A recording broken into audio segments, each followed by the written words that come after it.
आज शहरांमध्ये प्रचंड वेगानं पसरलेल्या अनेक गरीब वस्त्यांकडे पाहून अनेकांना तिरस्कार वाटतो.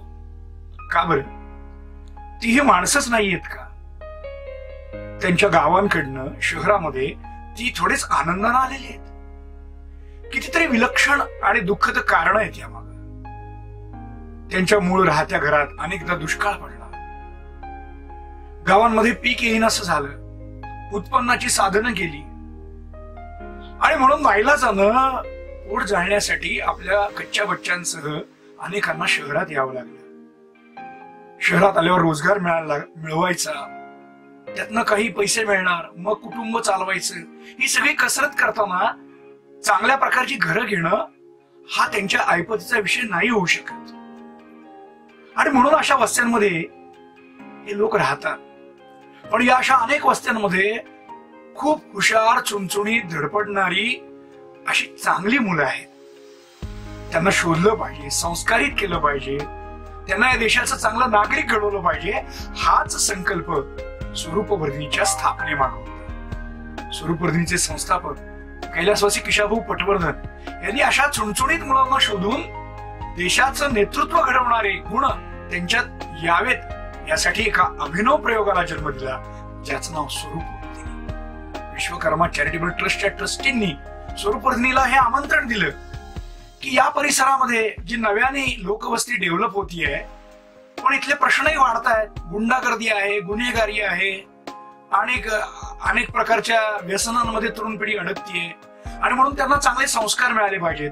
आणि म्हणून त्यांनी स्वरूपवर्धिनीला नवीन शाखा उघडण्यासाठी विश्वकर्मा शाळेत आमंत्रित केलं. स्वरूपवर्धिनीच्या स्वामी दयानंद सरस्वती शाखेच्या या कार्याबद्दल समाजातील मान्यवरांना काय वाटतं हे आपण त्यांच्या शब्दात ऐकूयात. शाळेत किंवा शाखेशी संबंध आला, शाखेत काही दिवस गेल्यानंतर त्यांच्या वर्तनात जो बदल घडला, तो वर्तनातला बदल हा पॉझिटिव्ह होता.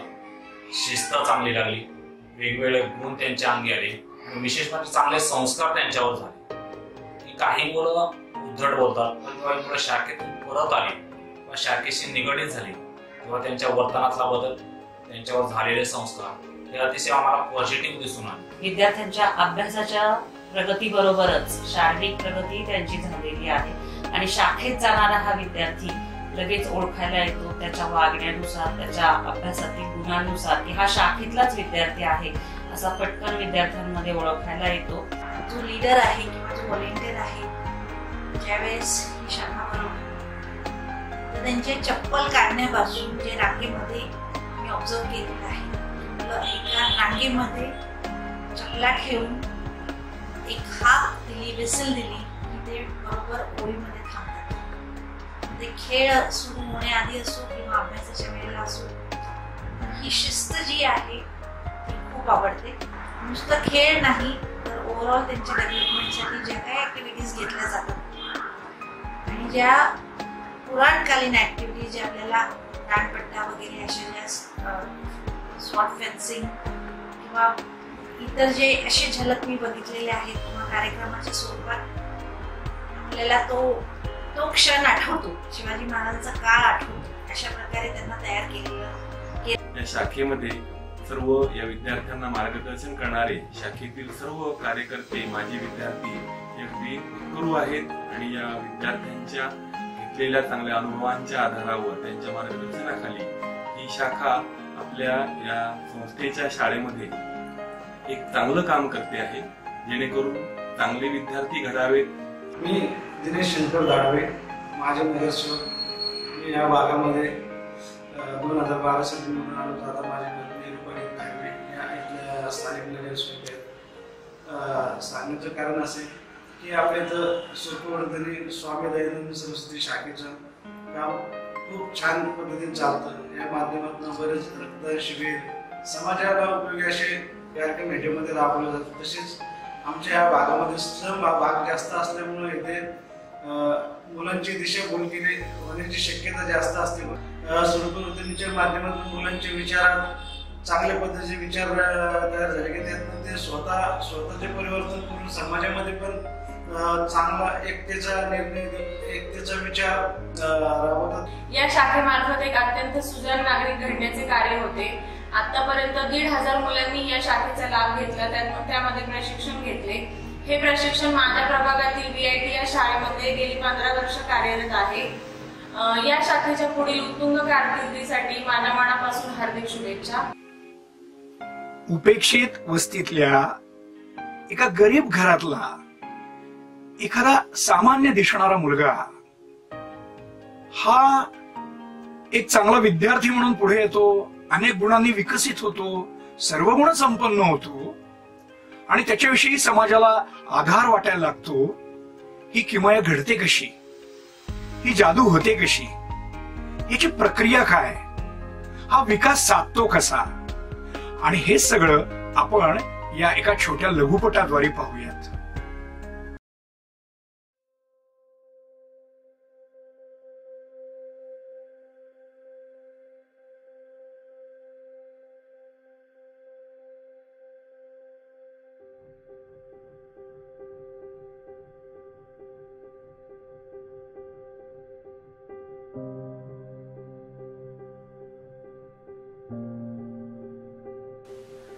वस्त्यांमध्ये खेळताना आपोआप ते शिव्या द्यायला लागतात. हे शिव्या देताना आपण काहीतरी अभद्र, वाईट, चुकीचं बोलतोय याची जाणीवच करून द्यायला त्यांना कोणी नसतं. बघता बघता गुंडागर्दीचं आकर्षण निर्माण होतं. आपल्याला कोणीतरी भाई म्हणावं ही आकांक्षा अंतःकरणात निर्माण होते आणि मग त्यासाठी मारामार्या, त्यासाठी गँग वॉर्स ह्याच्याकडे ही मुलं आपोआप खेचली जातात. व्यसनं तर इथं 5वीला पुजलेली. अगदी छोटी छोटी मुलं सुद्धा वाईट वळणामुळे तंबाखू, गुटखा, सिगरेटच्या हा म्हणता आहारी जातात आणि पुढे जाऊन यातनच ते अल्कोहोलिक बनतात, वेगवेगळ्या मादक पदार्थांचं सेवन करायला लागतात, अगदी नियमित हुक्का पार्लरला सुद्धा जायला लागतात.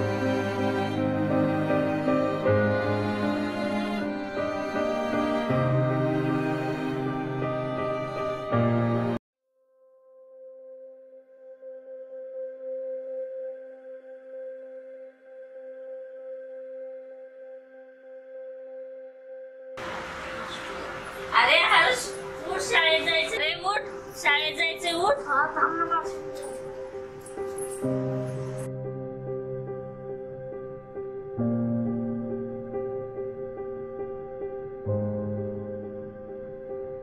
पैसे ठेवले, सिलेंडर बर चालतंय.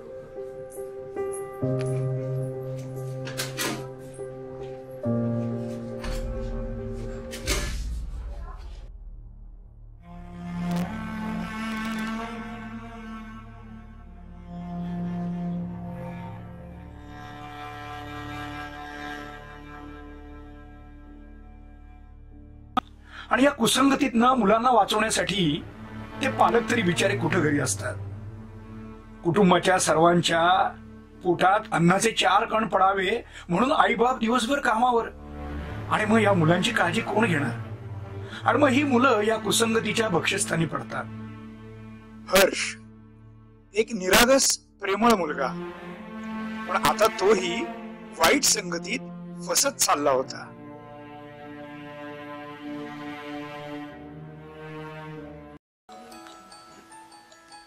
आणि हर्षच्या जीवनात शाखा आली.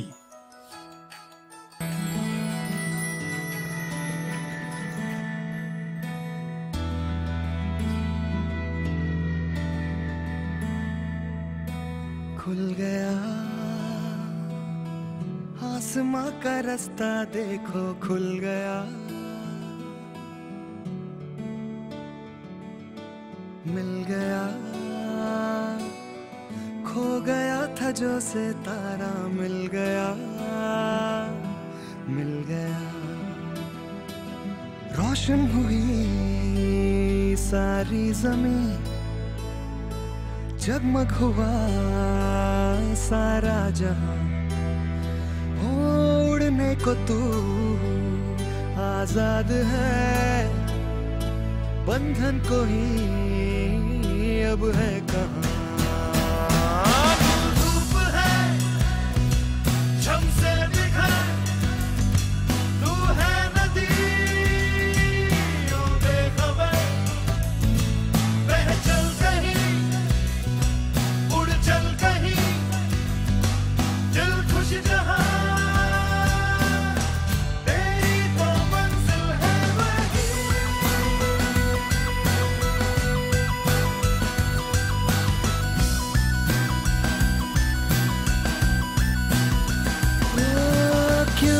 कदर हैरान तू मौसम का है मेहमान तू।